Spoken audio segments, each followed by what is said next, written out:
Welcome to this edition of the Savvy Scrapbookers. That's where I team up with Nicole and Debbie Martin, and we divide up a paper pack and sticker pack to create 6 pages.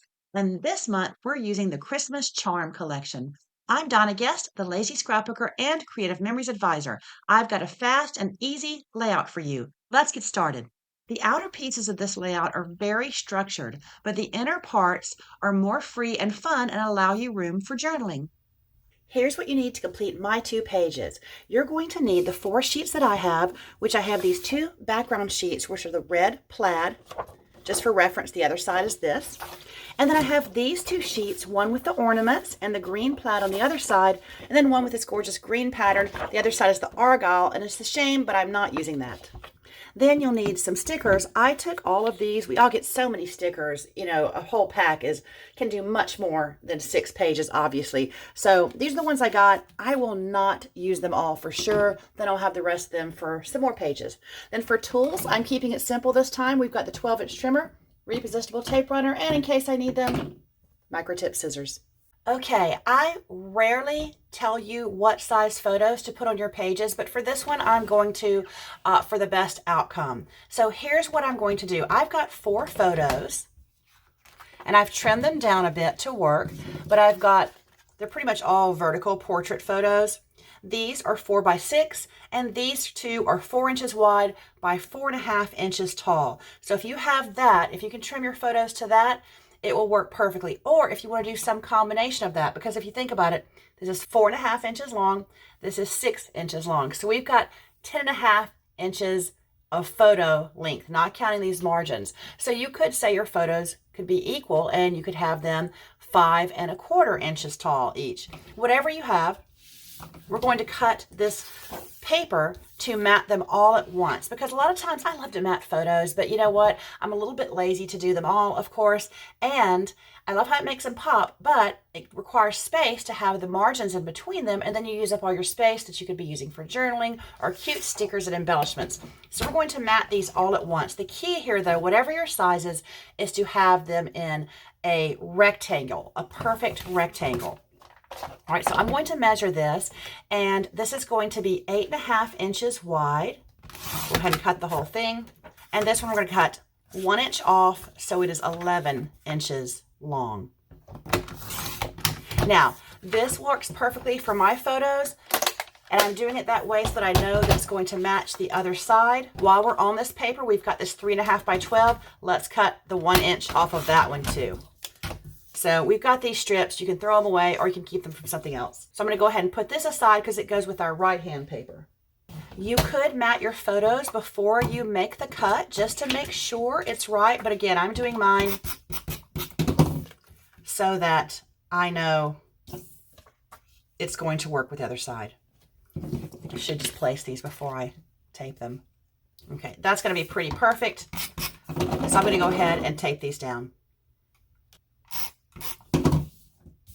Uh-oh, thank goodness for repositionable. I'm not paying attention to what I'm doing and I'm talking to you, but I wanted this one on the right-hand side and this one on the left-hand side. For Nathaniel, for Christmas, we had a bobblehead made that's him. And so the left-hand side of these is the front of the bobblehead.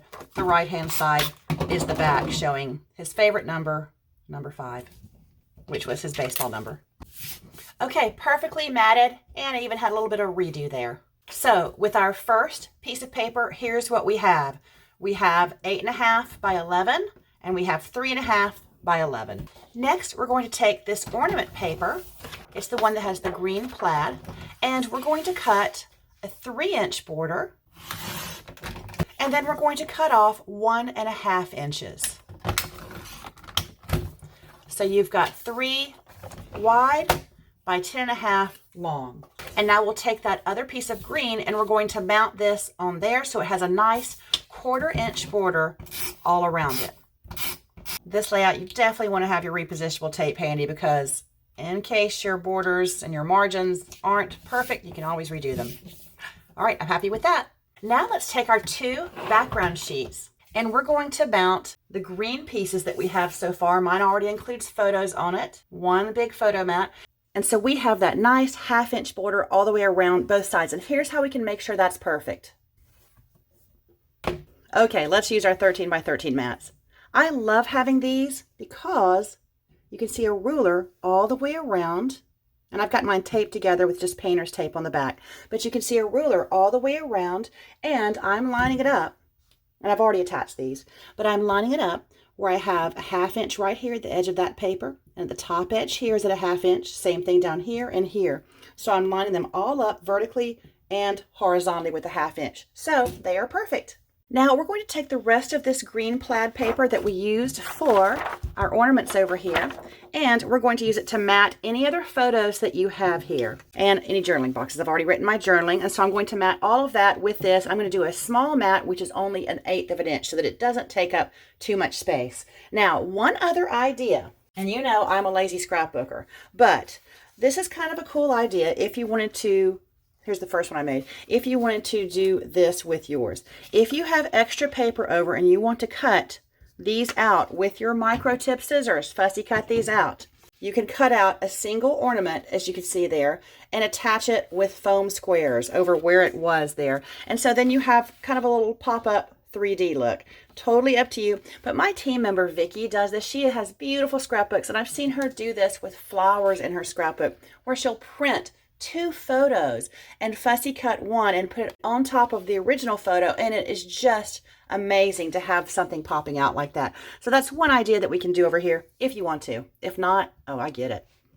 I'm just going to prepare and make sure that I have the right amount of paper so that I don't cut too crazy here and I don't use my paper wisely. There we go. Fortunately, because this was only 3 inches wide here, it gives us totally enough room to mat whatever photos you might have. You can mat 4 photos over here. I'm just doing 3 photos and journaling boxes. All right, so I'll cut that with my trimmer now. I could attach everything to the trimmer and then cut around it like I suggested, but this is pretty simple. These photos are 4 inches wide, all of them. So I'm just going to cut a 4 1/4 inch width here. Now I know this one is exactly 6 inches long, so we're going to cut 6 1/4 for that one. Then I'll have the rest for one of these longer photos. So here's a full-size mat, and I can go ahead and mat this one. And this photo, which is a funny photo of my husband, is a little bit short. Since I trimmed it, I cropped it, and now I can just use this and cut the rest off. And to know I'm cutting the right amount, because I like a small frame, 1/8 inch. Let's look at your trimmer here. So this is your cutting line right here at the 2. I'm using the 2 on mine. And 1/8 to the left is the edge of the gray mat. 1/8 to the right is this cutting line over here. That's not the cutting line, just the other dotted line. And 1/4 to the right is this edge of the gray mat. So knowing that, I can put the top of my photo, align it with the edge of the gray mat there, trim it off, and I've got a perfect 1/8 inch margin or border. Okay, I've added all my photos with tape runner and my journaling boxes. Now I'm going to play with these embellishments and see what I can add here to just make this a little more fun. I want to add this wreath sticker right here, but I really want it to pop out like with foam squares. So since it's a sticker, let me look in my crop caddy, and here is the fun little anti-stick powder. So we're going to remove the sticky from this and definitely get some scrap paper. I'm just going to use this thing right here that I was throwing in my trash can. And all you do is just press on the sticker, and it's going to remove the sticky from that. And the great thing about this is it's photo safe. I believe it did sell out. I do have some in stock. So if you are interested in some, let me know. All right, that did a really good job.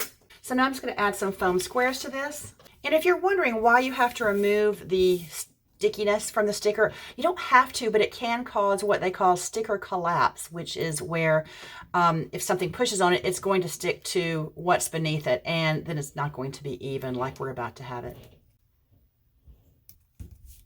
Okay, all done, and I filled in lots of the little spaces here with the star stickers. I added the wreath here. I added 2 of the little reindeer here. Since one was red, he is outlined in white. I did the same thing with the anti-stick powder and popped him up with foam squares.